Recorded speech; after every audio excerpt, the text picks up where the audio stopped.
Bonjour, aujourd'hui on va voir avec la logique que nous avons tout été créés par un Dieu unique et, et pour défaire un peu le fruit de l'évolution parce que tout ça n'a aucune logique. Pour une raison, on va aller dans une affaire très très simple. Regardez une pomme. Regardez une pomme.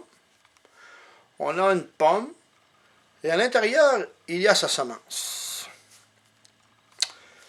Réfléchissez au tout début, au premier arbre. Comment un arbre peut arriver s'il n'y a pas de semence qui est dans son fruit? La logique est que c'est pas compliqué. Avant qu'il y ait un premier fruit, il a fallu que quelqu'un plante un arbre. Parce qu'il n'y avait pas de graines, il n'y avait pas de semences, il n'y avait aucun arbre fruitier qui avait ses semences en elle. Fait que la logique que le premier arbre a été planté par quelqu'un qu'on peut appeler Dieu, parce que c'est sûr, certain que Dieu a créé ces choses. On va aller le voir dans Genèse, au chapitre 1.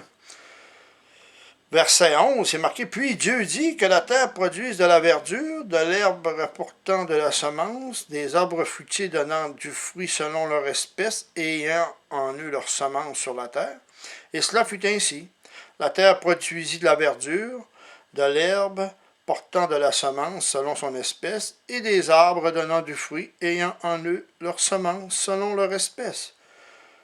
Dieu vit que c'était bon, ainsi il y eut un soir et il y eut un matin, ce fut le troisième jour. » Alors, comme on peut voir, Dieu a dit au début que chaque arbre ait son fruit avec sa semence.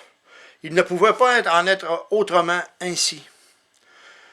Qu'il y ait un évolutionniste, un scientifique, n'importe quoi, qui me dise comment a pu être faite la première semence d'un arbre, d'une fleur. Et vous savez qu'un arbre fruitier ne peut pas produire de fruits s'il est seul. S'il n'a pas d'autres arbres dans son voisinage, il ne peut pas porter du fruit. Et si un arbre, avec ses fleurs, n'a pas une abeille pour la polliniser, il ne peut pas y avoir de fruits aussi. Fait que la logique, c'est qu'au commencement, Dieu planta toute verdure sur la terre. Et ça, en une journée. Ce fut le troisième jour. Et moi, c'est pas pour défaire toute la science. La science, en général, est très, très bonne. Tout ce qui a évolué aujourd'hui, côté médecine, c'est très, très bon. Mais moi, ce que je veux dire, c'est que le fruit de la science de l'évolution, je crois que c'est le plus gros mensonge que ce monde a inventé au 20e siècle. Et la preuve en est que si vous méditez vraiment sur ces choses, vous allez vous percevoir qu'au début, il ne pouvait qu'avoir un être supérieur à l'être humain pour faire ces choses au tout début. Et voilà que ce qui rend compte que, par la logique, Dieu était là au tout début de la création. Et que oui, ça surpasse l'imagination humaine de savoir que tout ce que nous voyons, animaux, oiseaux, poissons, puisse avoir été créé en 6 jours. Mais il faut savoir que Dieu est infiniment plus intelligent que l'homme. Et on peut voir aussi que c'est pas compliqué. Dieu a dit à l'homme, la sagesse de l'homme, à ses yeux, est comme une folie. Vous savez que même aujourd'hui, l'homme, avec toutes ses connaissances, on a réussi à détruire nos environnements. Pourquoi? Parce que dans le cœur de l'homme, il y a le péché, comme Dieu l'a dit. Et pourquoi qu'on pourrait regarder des scientifiques qui ne peuvent pas concevoir Dieu dans ce monde et qui donnent des milliards d'années d'évolution, mais dans le fond, qui peut le prouver? Il n'y a aucune preuve concrète, ça se trouve être de la science-fiction, le fruit de l'évolution.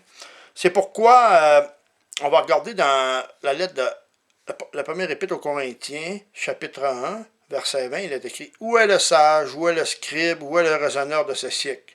Dieu n'a-t-il pas convaincu de folie la sagesse du monde? Car puisque le monde avec sa sagesse n'a point connu Dieu, il a plu à Dieu dans sa sagesse de sauver les croyants par la folie de la prédication. » Mais comme vous pouvez voir, c'est sûr et certain que La science, regardez aujourd'hui, c'est sûr et certain qu'avec la science, l'homme, plus qu'il s'en va, même en scrutant l'univers, il se rend compte qu'il y a des endroits où ce que la physique paraît dépassée par la connaissance humaine. Et puis, on se rend compte aussi que au début du siècle, un grand mathématicien comme Albert Einstein a reconnu qu'il ça ne pouvait qu'avoir une force supérieure, une intelligence supérieure avec les physiques de l'univers qui fonctionnent. Et puis, nous, en tant qu'être humain, il s'agit d'accepter comme un enfant que Dieu a dit, j'ai créé la verdure avec leurs semences. Parce que ça ne peut pas dépendre l'un de l'autre. On voit aujourd'hui avec la pollution et tout, avec le réchauffement climatique et tout, on voit qu'il y a des espèces qui disparaissent. Une espèce disparaît, mais il y en a d'autres en arrière qui faisaient la chaîne. Ils sont en train de disparaître aussi. Ça fait que l'homme est au bout de sa folie, autrement dit, comme le Dieu l'a dit. L'homme avec sa science, Dieu a déclaré la sagesse des hommes folie. Ça fait qu'on peut se rendre compte qu'aujourd'hui, on peut s'humilier et demander à Dieu pardon pour toutes nos erreurs, parce qu'on est tous coupables un peu d'avoir pollué cette terre, parce que nous prenons à tous les jours, nous polluons, même si on ne le veut pas, en prenant nos autos, en prenant ainsi. On est embarqué dans un engrenage. C'est pour ça qu'on ne peut pas juger. Dans le fond, on est tous un peu responsables de tout ça. Mais on sait qu'une chose, c'est que Dieu ne nous a pas abandonnés. Et si vous voulez bien, vous avez reconnu que Dieu existait, ben on va regarder, l'apprendre à le connaître ensemble, si vous voulez bien. À travers les semaines à venir, on pourra regarder ça ensemble, apprendre à le connaître et apprendre à comprendre le chemin qu'on peut apprendre pour communiquer avec notre Seigneur. Parce que le Seigneur nous a donné un esprit aussi. Dieu est esprit dans le ciel et va vous montrer, d'après ses écrits, comment y accéder pour être capable de nous réconcilier avec Dieu, pour qu'il s'approche de nous et que nous puissions marcher à chaque jour avec lui. On vous remercie en attendant et j'espère qu'on passera du bon moment ensemble. Que Dieu vous bénisse. Puis on va regarder ça ensemble pour l'avenir pour être capable de se réconcilier avec Dieu. Peu importe ce qui arrive. On ne sait jamais si demain, ce sera la fin du monde pour nous. Si nous mourrons demain, ben pour nous, c'est la fin du monde pour ceux qui meurent. Et puis pour ceux qui vivent, ben on a toujours la respiration et l'être. Et le besoin de connaître Dieu et de comprendre sa volonté pour tous les hommes.